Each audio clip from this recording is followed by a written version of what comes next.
app script to automate your Google Sheets. So our first task is to create a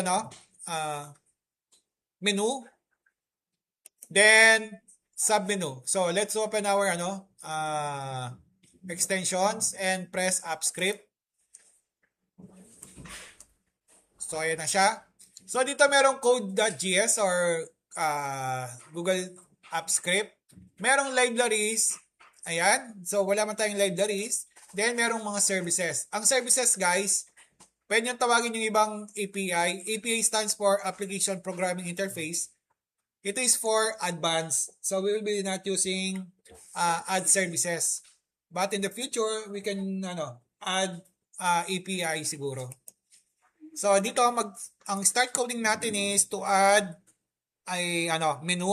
To add a menu, we need to call, wait, tanggalin ko lang dito para meron akong kopya. Wait lang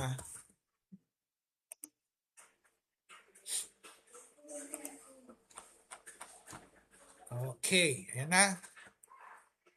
We need to call functions. Ano yung functions? Ang function is a set of codes that you can call for a specific function or procedures. So dito, tatawagin natin si function. Ito guys, function. Pag nagkulay blue, ibig sabihin tama. Case sensitive to. Pag sinabing case sensitive, pag mali yung upper or lower case, mag-error na. Pag ganito yung tsura, tingnan nyo Ayan, pag color maroon, mali yan. Tatandaan, kailangan color blue. Anong green? Ayan. Color blue. Tingnan nyo, pag nag-color black, ibig sabihin mali. Pag color blue, ibig sabihin, isa siyang control. Control yan. Or functions na embedded sa app script.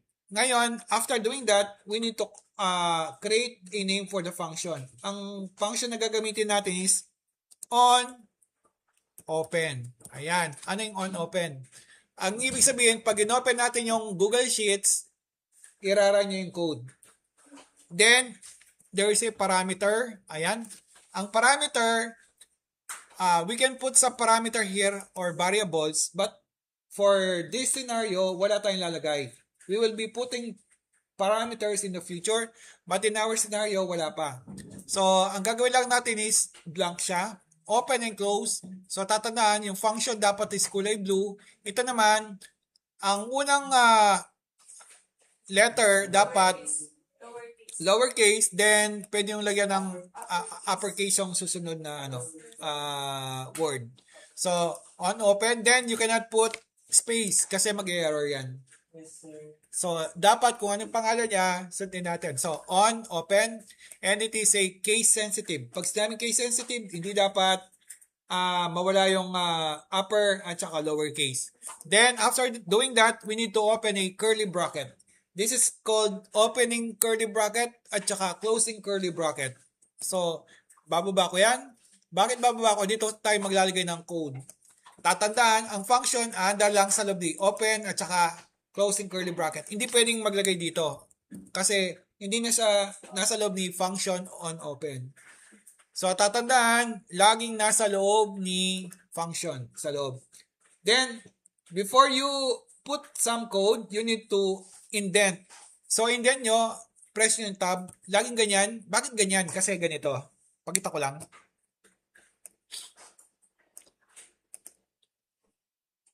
Okay, this is a code. Ayan.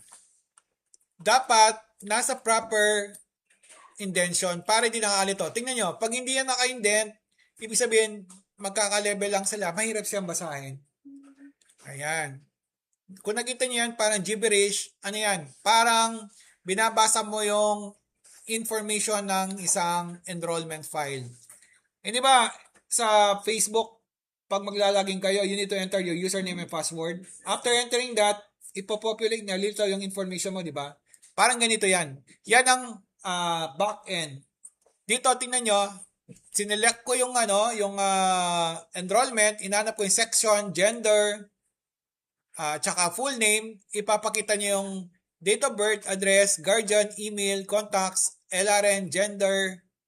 So, ganito yung code behind an application. Mukha siyang gibberish pero lahat yan may meaning. Pinakita ko lang sa inyo. Pero hindi ganun karaming gagawin natin. Basic lang.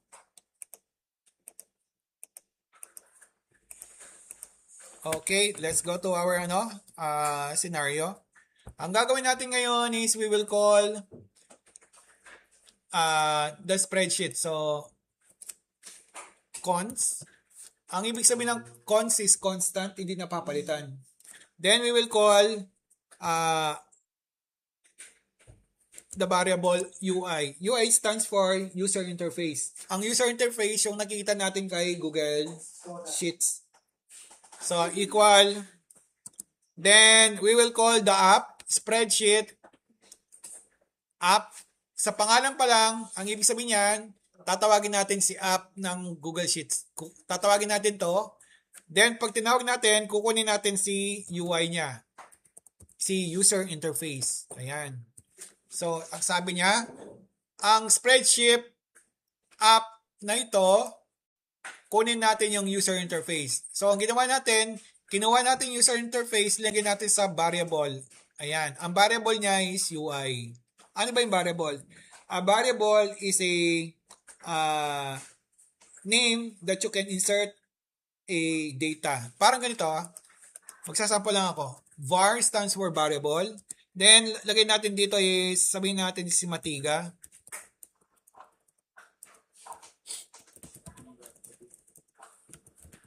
Equals to female. So, mali ako. Tingnan nyo, dapat equal to. Ayan. So, tingnan nyo. Ano yung value ni Matiga? Female. Parang ganon. So, si Matiga ngayon is a variable and ang data niya or laman niya is female. Ganon. So, that is inserting a variable. So, dito, ang UI, ang laman ni UI or ano si UI, isa siyang spreadsheet at yung ang properties niya gagamitin natin is get UI. So, punta tayo dito. After getting the UI, we need to get the control to create a menu.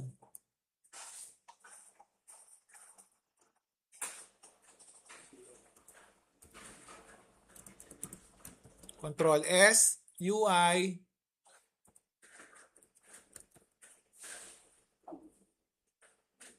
Ba't di lumilitaw? Okay. Mali yung ano ko.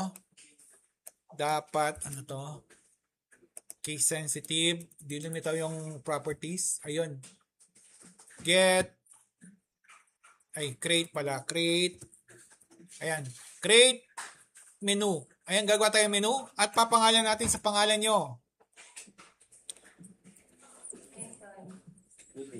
Ano sa pilido mo? Pangalan. Mark Gonzalez. Ayan. So, after doing that, nag-create tayo ng menu. Mag-create ng menu dito at malalagay ng pangalan is Mark Gonzalez. After doing that, maglalagay tayo ng sub-menu. So, ito si Mark Gonzalez. Then sa loob, lagay natin yung sub-menu. So, ang sub-menu ko is add item. Ayan na. Ano kasi gagawin natin doon? Magko-compute tayo. So, lagay natin is compute grade. Ayan. Compute grades. Tapos, dinigyan natin menu. Anong gagawin niya? So, dito guys, pakita ko lang ulit. Ayan. Pag pindot dito, kinik ko itong creative filter. Anong gagawin? So, kailangan natin gawa ng control or function para merong gagawin. So, dito, lalagay natin ng function is, sabihin natin is, kapangalan na lang niya. Compute grades. Bakit magkadugtong? So, dahil magkadugtong yan, ibig sabihin is itong functions. So, gagawa tayong function nandito. Lagay ko is function. Tama ba yung function ko? Yes. Nag-blue, no? Then, kung ano yung nakasulat doon na forma, ayun, small letter, then big, grades, then open and close parenthesis para sa parameters na wala pa tayong lalagay, then curly bracket. So, ayun, Control S. After doing that, mag-add tayo ng control para gawin niya yung scenario. To add the scenario, we need to put add UI. Ibig sabihin, yung ginawa natin is lalagay na natin. Then, lagay natin yung semicolon. Para saan yung semicolon? Ibig sabihin, itong constant UI na ginawa natin, tapos na yung execution or yung control na pinapagawa. Dito naman, tingnan nyo, wala kasi magkakasama yan. Pwede yung baba to. Ayan. Then, after natin gawin yon, ang ginawa natin is nag-create tayo ng menu, then ito lang ng ito yung magkakasama. Tandaan nyo guys, dapat tama yung case nila. Small, big,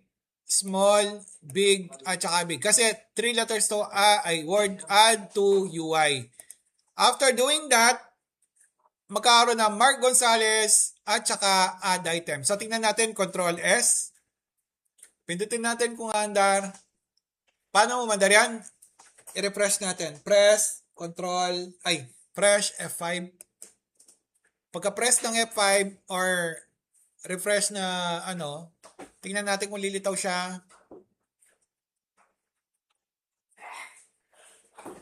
Ayun. Nakita nyo? Mark Gonzalez then compute. Lagyan natin ng icon. Pwede lagyan ng icon yan. Ano kayo ng icon sa internet, then copy nyo. So, meron ako dito. Copyin ko na lang.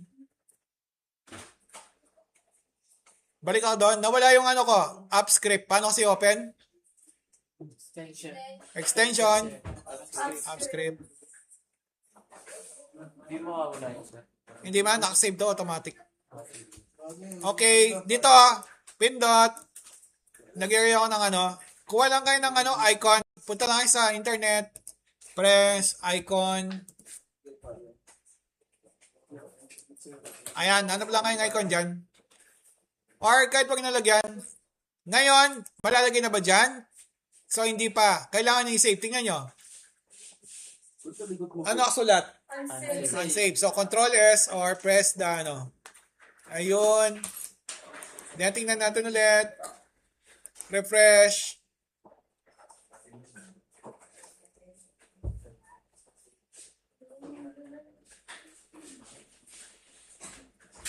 Ayun. Compute. Yan lang gagawin nyo sa next meeting. Ito muna. Wala pa yung gagawin na marami. So, ayan siya. Then, paano yung gagawin yan? Sa bulletin board, naglagay ako ng sample. Open nyo lang yung sample. Pakita ko lang ha. Ito, sinave ko na. Ayan. So, press the link. After pressing the link,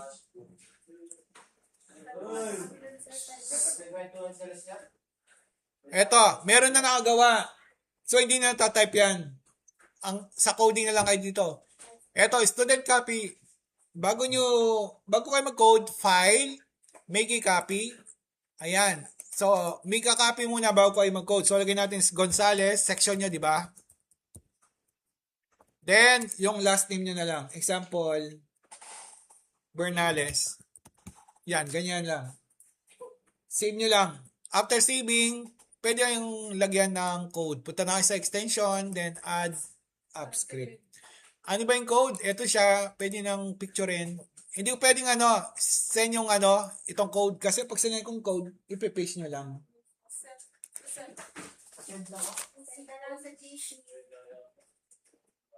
Na-picture na? O sige ako na lang. Screenshot ko na lang. Na-picture na. Okay. Walang tanong dito. In our next meeting, lalagyan na natin yung code para mag-automate na to. So, pag 97, ano lilitaw? Dapat A.